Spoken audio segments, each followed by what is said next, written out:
finalement dans une base de données marketing, B2B, et bien en premier lieu, il va y avoir les points de contact, généralement, et les consentements.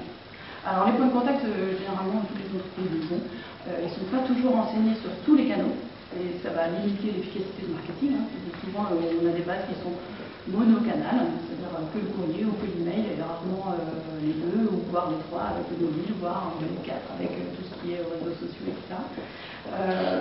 Donc elles sont assez renseignées, pas trop renseignées sur tous les canaux, et surtout les consentements sont souvent pas gérés ou mal gérés. Or, un consentement mal géré, c'est une adresse inexploitable.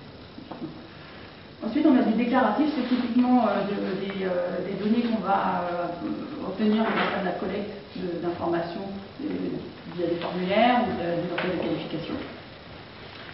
Pour le B2B, ça va être plutôt tout ce qui est information déclarative, c'est le chiffre d'affaires, le type d'établissement, l'effectif, l'ancienneté de la société, des choses comme ça qui sont aussi présentes dans les fichiers de location du marché.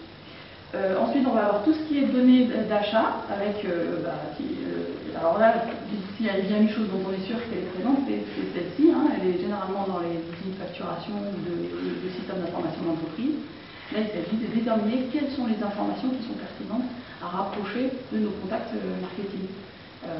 Elles ne le sont pas toutes, il n'est pas nécessaire de connaître tout l'historique de facture d'une personne, mais par contre, de connaître son chiffre d'affaires agrégé ou l'évolution de son chiffre d'affaires, etc.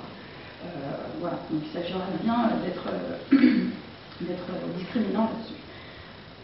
On a le service client qui nous apporte quelques informations, pas très nombreuses généralement, mais de qualité, et qui sont le plus souvent totalement oubliées. La satisfaction client, le nombre de retours, incidents.